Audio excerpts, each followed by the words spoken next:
വീഡിയോയിലേക്ക് സ്വാഗതം. ഇന്ന് നമ്മളിത് എൻ്റെ കയ്യിലിരിക്കുന്ന ബോട്ടിൽ വേണ്ട കൊക്കക്കോളയുടെ ബോട്ടിൽ വേണമെന്ന് ആഗ്രഹിച്ചാണ് കേട്ടോ. പക്ഷെ കിട്ടിയത് പെപ്സിയുടെ ആണേ. ഏതായാലും സാധനം പെപ്സി എങ്കിൽ പെപ്സി. അപ്പോൾ നമുക്ക് ഈ ബോട്ടിൽ കൊണ്ട് ക്യാൻഡിൽ ഉണ്ടാക്കാൻ പോവുകയാണ്. അപ്പോൾ നമ്മൾ കഴിഞ്ഞ ദിവസം ഏതായാലും ടെൻഡർ കൊക്കനട്ടിൻ്റെ ക്യാൻഡിൽ ഉണ്ടാക്കിയിട്ടുണ്ടായിരുന്നേ. അപ്പോൾ അത് ഇത്തിരി കൂടി പാടായിരുന്നു. ശരിക്കും പറഞ്ഞാൽ നമ്മുടെ 2 മോൾഡൊക്കെ ഉണ്ടാക്കണം അത് ഉണ്ടാക്കണമെങ്കിൽ. അപ്പം ഇത് കൊണ്ടാവുമ്പോൾ നമുക്കതൊന്നും വേണ്ട, വളരെ എളുപ്പത്തിൽ ഉണ്ടാക്കാൻ പറ്റും. അപ്പോൾ നമുക്കത് എങ്ങനെയാണ് ഉണ്ടാക്കണമെന്ന് നോക്കാം. ഇതിനായിട്ട് നമ്മൾ ആദ്യം തന്നെ മെഴുകുരുക്കാൻ വെക്കുവാണേ.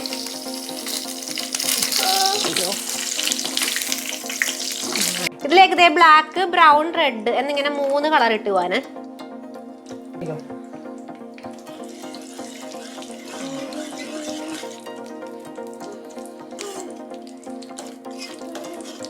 പെട്ടെന്ന് ഒരുക്കി കിട്ടിയില്ലേ, സിമ്പിളായിട്ട്.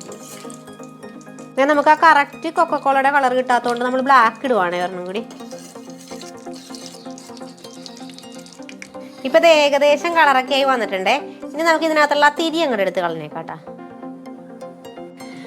ഇതേപ്പം നമ്മുടെ മെഴുക് നന്നായിട്ട് ഉരുക്കി വെച്ചിരിക്കുവാണേ. അപ്പൊ ഇത് പെട്ടെന്നൊന്ന് സെറ്റ് ആയില്ല, അതിങ്ങനെ ഇരുന്നോട്ടെ കേട്ടാ. അപ്പൊ ഈ സമയത്ത് നമ്മളൊരു കോട്ടൺ തുണി ഇങ്ങനെ നീളത്തിൽ കീറിയെടുത്തിരിക്കുവാണ്. അപ്പൊ തിരിക്ക് വേണ്ടിയിട്ടാണ് കേട്ടാ. അപ്പൊ അതിനായിട്ട് ഇതേ നമ്മൾ ഒരു നട്ട് എടുത്തിട്ടുണ്ടേ. ചെറിയൊരു വെയിറ്റ് എടുത്ത് നമ്മളിങ്ങനെ അറ്റത്ത് മാത്രം കെട്ടിയിടുവാണേ. ഇനി നമ്മളിത് ഇതിൻ്റെ പുറമേയുള്ള സ്റ്റിക്കർ കീറിപ്പോകാതെ പൊളിച്ചെടുക്കണം കേട്ടോ. അത് നമുക്ക് ആവശ്യമുള്ളതാണേ. ഇനി നമ്മളിതേ നമ്മുടെ ബോട്ടിലിൻ്റെ ക്യാപ്പ് ഊരിയെടുക്കുവാണേ. ഇത് ഇവിടെ ഇരിക്കട്ടെ. എന്നിട്ട് നമുക്കിതേ ഇങ്ങനെ ഉള്ളിലേക്ക് ഇടാം കേട്ടോ. ആ വെയിറ്റ് താഴെ ചെല്ലുന്ന രീതിയിൽ ഇങ്ങനെ ഇട്ടേക്കാം. ഇതേ അപ്പം നമ്മുടെ ബോട്ടിലേക്ക് മെഴുകുരുക്കി ഒഴിക്കാൻ പോവുകയാണേ. ഇതേ അപ്പം നമ്മൾ ഐസ് വാട്ടറാണ് കേട്ടോ എടുത്തിരിക്കുന്നത്. അപ്പം അതിനകത്തേക്ക് നമ്മുടെ ഈ ബോട്ടിൽ ജസ്റ്റ് ഒന്ന് ഇറക്കി പിടിച്ചിട്ട് നമ്മളിങ്ങനെ ഈ മെഴുകുരുക്കിയത് ഒഴിക്കാൻ പോവുകയാണേ.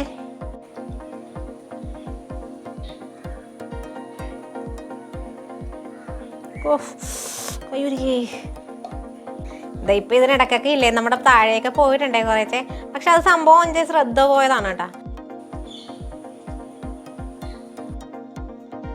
ഇതേ അപ്പം നമ്മുടെ മെഴുക് ഇങ്ങനെ സെറ്റ് ആകാൻ വേണ്ടി ഇങ്ങനെ മാറ്റി വെച്ചിരിക്കുവാണേ.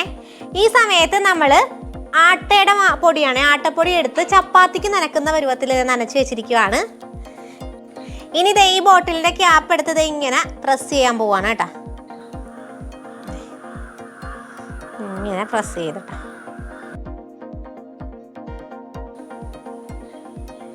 നമ്മുടെ സൈഡിലേക്കൊക്കെ ഇങ്ങനെ ക്യാപ്പിൻ്റെ കറക്റ്റ് അറ്റം വരെ വേണേ. അതുകൊണ്ട് സൈഡ് കറക്റ്റ് ആക്കി എടുക്കണം കേട്ടോ.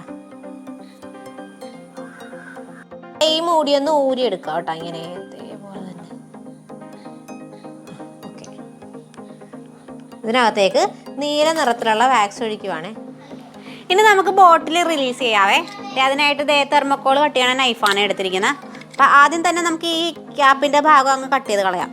അത് ഇത്തിരി ബലമുള്ളത് കൊണ്ട് വേഗം ആദ്യം അത് കളഞ്ഞാലേ ഇച്ചിരി എളുപ്പമായിരിക്കും.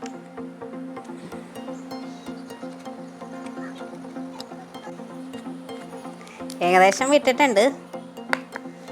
ഇനി നമുക്കിത് അഴിച്ചെടുക്കാം.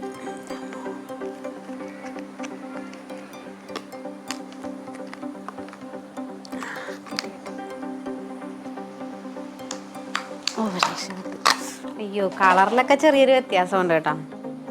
നമ്മളിത് ഇവിടെ ഇങ്ങനെ ഒഴിച്ചപ്പോൾ ഇത്തിരി ആദ്യം ഒഴിച്ചില്ല, കുറച്ച് കഴിഞ്ഞിട്ടാണ് പിന്നെ രണ്ടാമത് ഒഴിച്ചത്. അപ്പം അങ്ങനെ ചെറിയൊരു മിസ്റ്റേക്കൊക്കെ ഉണ്ട്. പിന്നെ കളർ കറക്റ്റായിട്ട് കിട്ടാത്തതിൻ്റെ കാരണമില്ല, ഞാൻ നന്നായിട്ട് മിക്സ് ചെയ്യാതെയാണ് ഒഴിച്ചത് കേട്ടോ. അതുകൊണ്ട് ഇതേ മേളിൽ ഭാഗത്ത് മാത്രം കളർ കറക്റ്റായിട്ടുണ്ട്, പക്ഷെ താഴേക്ക് ഇത്തിരി ലൈറ്റായിപ്പോയി.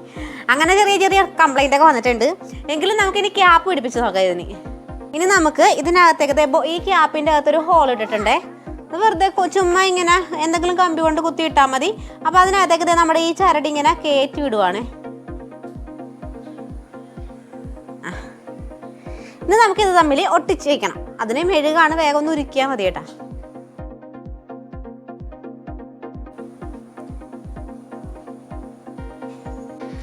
ഗൈസ്, ദേ നമ്മൾ സ്റ്റിക്കർ ഒട്ടിക്കുവാണ് കേട്ടോ ഇതിൻ്റെ പുറത്തെ.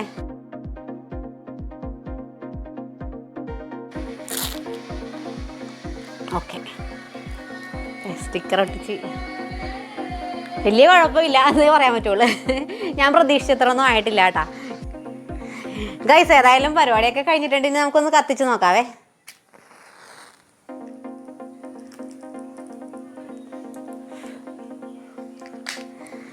ഗൈസ് ഇപ്പൊ ശരിക്കും പറഞ്ഞാലേ ഇത് ശരിക്കും ഒരു ഫ്ലോപ്പ് വീഡിയോ ആണ് കേട്ടോ. നമ്മൾ പ്രതീക്ഷിച്ച പോലെ ഒന്നും ആയില്ല. കാരണം എന്ന് പറഞ്ഞിട്ടുണ്ടെങ്കിൽ ഒന്നാമത്തെ കാര്യം നമ്മൾ കണ്ടന്റ് ഈ നമ്മൾ ഉദ്ദേശിച്ച കളർ കിട്ടിയിട്ടില്ല. കറക്റ്റ് ഈ ഡാർക്ക് കളർ വന്നായിരുന്നെങ്കിൽ നല്ല പെർഫെക്റ്റ് ആയിരുന്നു. പക്ഷെ അങ്ങനെ വന്നില്ല. അതിന്റെ കാരണം ഈ ക്രയോൺസിന്റെ കണ്ടന്റ് താഴെയായിപ്പോ ഇത് ലാസ്റ്റ് ഉരുക്കി ഒഴിച്ചതാണ് ഈ വന്ന് മേളിൽ നിൽക്കണ കേട്ടാ. അങ്ങനെ അതൊരു പ്രശ്നം വന്നിട്ടുണ്ട്. പിന്നെ അത് കൂടാതെ വന്ന മിസ്റ്റേക്ക് എന്ന് പറഞ്ഞിട്ടുണ്ടെങ്കിൽ നമ്മൾ തണുത്ത വെള്ളത്തിലേക്ക് ആദ്യം തന്നെ ബോട്ടിൽ വെക്കരുത്. ഇത് ബോട്ടിലേക്ക് ഒഴിച്ചിട്ട് ആ ബോട്ടിലേക്ക് ആ മെഴുക് ഒഴിച്ചിട്ട് മാത്രമേ ഇത് തണുത്ത വെള്ളത്തിലേക്ക് ആ ബോട്ടിൽ വെക്കാൻ പാടുള്ളൂ. കാരണം ഇത് ഒഴിക്കുന്നിടത്ത് വെച്ച് ഇങ്ങനെ നമ്മുടെ മെഴുക് സെറ്റ് ആയിക്കൊണ്ടിരിക്കുവായിരുന്നേ. അങ്ങനെ ഒരു പ്രോബ്ലം കൂടി ഇതിന് വന്ന് നമുക്ക് ചെറിയ മിസ്റ്റേക്കൊക്കെ വന്നിട്ടുണ്ട് കേട്ടോ. പ്രതീക്ഷിച്ച ഒരു എഫക്റ്റ് ഒന്നും വന്നിട്ടില്ല. എങ്കിലും ഫ്ലോപ്പായ വീഡിയോ ആയാലും നിങ്ങളെ കാണിക്കണമല്ലോ എന്ന് ഞാൻ വിചാരിച്ചുകൊണ്ട് ഇട്ടതാണ് കേട്ടോ. അപ്പോൾ ഇത്രയും നേരം വീഡിയോ കണ്ടിരുന്നതിന് എല്ലാവർക്കും നന്ദി. ഇനി ഇതിൽ നല്ലൊരു വെടിച്ചിൽ വീഡിയോ ആയിട്ട് വീണ്ടും വരുമെന്ന പ്രതീക്ഷയിൽ it's me Elsa Jomy signing out.